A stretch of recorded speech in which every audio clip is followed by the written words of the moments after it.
एक आम इंसान के लिए मकान उसकी जिंदगी का सबसे बड़ा सौदा होता है। एक चार दीवार और छत के लिए वो जिंदगी भर की कमाई दांव पर लगा देता है। लेकिन इतनी बड़ी डील में धोखे भी बहुत होते हैं। महानगरों में रियल एस्टेट सेक्टर में जोरदार मांग के बीच प्रॉपर्टी के फर्जीवाड़े भी खूब बड़े हैं। प्रॉपर्टी की खरीदारी के अनुभव की कमी के कारण अक्सर लोग इसमें धोखा खा जाते हैं। ऐसे में आप चाहे फ्लैट खरीद रहे हैं, प्लॉट खरीद रहे हैं या फिर दुकान खरीद रहे हैं, आपको कुछ बेसिक बातों की जानकारी जरूर होनी चाहिए और सतर्क रहना चाहिए, वरना धोखाधड़ी होने का डर हमेशा रहता है। अक्सर लोग मान लेते हैं कि बस रजिस्ट्री उनके हाथ में आ गई तो कोई टेंशन नहीं है, मकान उनका हो गया, लेकिन ऐसा नहीं है।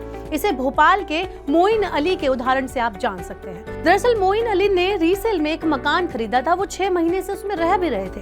अचानक एक दिन उनके घर पर वकील और कुछ लोग आ धमके। उन्होंने दावा किया कि मकान उनका है और मोइन साहब को 1 महीने के अंदर इसे खाली करना होगा।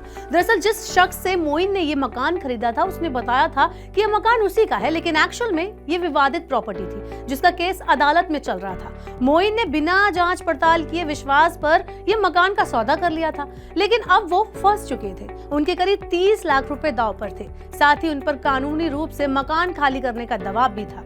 इस सिचुएशन का सामना करने वाले मोइन अकेले इंसान नहीं हैं। देश में कई लोग ऐसे हैं जो मोइन जैसी विवादित प्रॉपर्टी में फंस जाते हैं। ऐसे में यहाँ मैं आपको बताऊंगी कि कोई भी प्रॉपर्टी खरीदते टाइम पर आपको किन किन कागजों का ध्यान रखना चाहिए, किन की परख करनी चाहिए, पहले से ही किस चीज की जांच कर लेनी चाहिए और उसी के बाद किसी संपत्ति की खरीदारी करनी चाहिए। प्रॉपर्टी खरीद में सबसे मेन होता है उसका कानूनन मालिकाना हक। आप जब भी प्रॉपर्टी खरीदे तो उसकी टाइटल डीड की पहले से ही जानकारी ले लें। आप किसी वकील से इसको सर्टिफाइड करा सकते हैं। मुख्य तौर पर टाइटल डीड से पता चलता है कि आप जो प्रॉपर्टी खरीदने जा रहे हैं वो किसी कानूनी पचड़े में तो नहीं फंसी हुई है, उसके ट्रांसफर, डिवाइड आदि में कोई भी दिक्कत तो नहीं है। टाइटल डीड को देखने के बाद ही प्रॉपर्टी की खरीद में आगे कोई कदम बढ़ाना चाहिए। आपको चैनल डॉक्यूमेंट को भी चेक करना चाहिए। चैनल डॉक्यूमेंट का मतलब होता है एक्स ने वाई को बेची, वाई ने जेड को बेची। टाइटल डीड और चैनल डॉक्यूमेंट के बाद ये पता करना चाहिए कि प्रॉपर्टी पर कोई लोन तो नहीं चल रहा। इसकी जांच करना भी बहुत जरूरी है। इसको जांचे बिना प्रॉपर्टी खरीदने के बारे में सोचे बिना। इसके अलावा आप संपत्ति के लेआउट पेपर को सावधानी से जांच लें।